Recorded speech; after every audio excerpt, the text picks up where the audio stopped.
はいどうも、ホルモン島田チャンネルのぶっちゃ島田です。今日は唐揚げの違い第2弾です。好評で別な部位が見たいとの声があったので、今回は胸を使って牛、豚、鶏の唐揚げを作ります。どんな違いが出るのでしょうか。それでは早速やっていきましょう。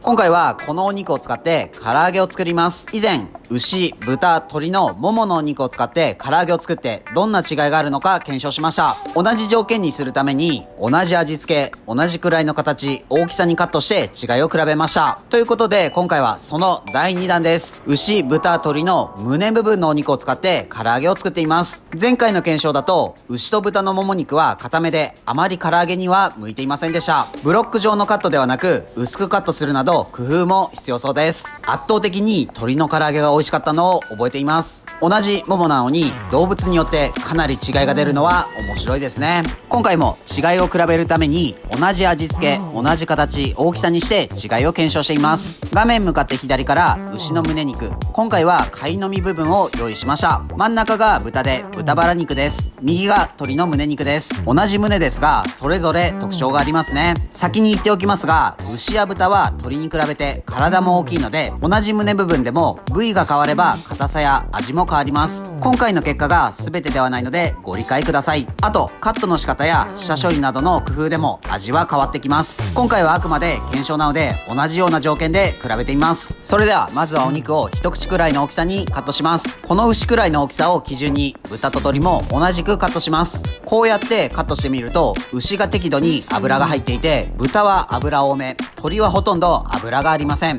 この違いが出来上がりにどんな違いを見せるのでしょうか。ちなみに唐揚げとは食材に小麦粉や片栗粉を薄くまぶす程度で衣をつけずに高温の油で揚げたものを言うそうです。ビニール袋にお肉を入れて醤油、酒、おろし生姜、おろしニンニク、ホワイトペッパー、塩を加えてよく揉み込みます。あとは冷蔵庫で1時間くらい味をなじませます。次に衣を作ります。今回は片栗粉と小麦粉のミックスにします。小麦粉の方が柔らかい衣に仕上がり、片栗粉の方がカリッと仕上がります。お肉に先ほどの衣を絡めて油で揚げていきます。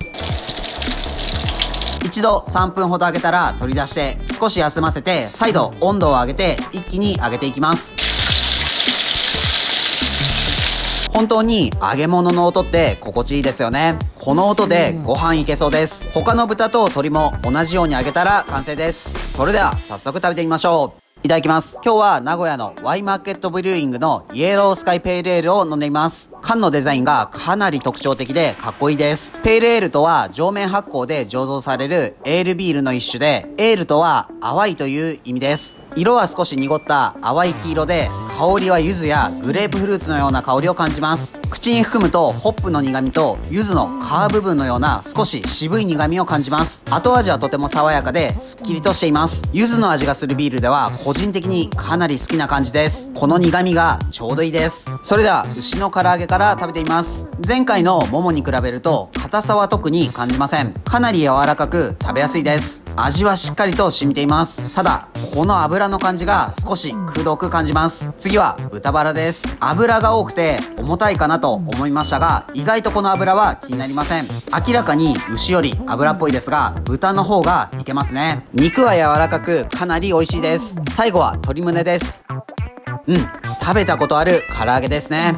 少し硬いというか一番味が染みていません。同じ分量で味付けして揚げの順番的にむしろ少し鶏肉の方がタレに使っている時間は多かったのに、味の染み込み方は薄いです。3種類食べ比べましたが、こうやって同じ胸で比べると豚のバラの唐揚げが特に美味しいです。酸味のあるタレで食べるとより美味しく食べれそうです。豚バラの唐揚げは対抗とかあるので調理方法とか次第ではありですね。鶏胸は結構さっぱりしているので油っぽいのが苦手な人には良さそうです。下味だけではなく衣に味をつけても良さそうです。島田の塩が完成しました。今発送準備しているので順次発送していきます。せっかくなのでこの塩につけて食べてみましょう。鶏につけるとなんだかセブンイレブンの7チキを思い出します。このスパイシーな感じは焼いた肉にかけたりポテトとかにかけても良さそうです。最後味変でインドネシアのサンバルをつけて食べてみましょう。このピリ辛でニンニク効いて少し甘みのある感じが油っぽい唐揚げとよく合います。サンバル正解です。今日も美味しかったです。ごちそうさまでした。はい、本日の動画は以上です。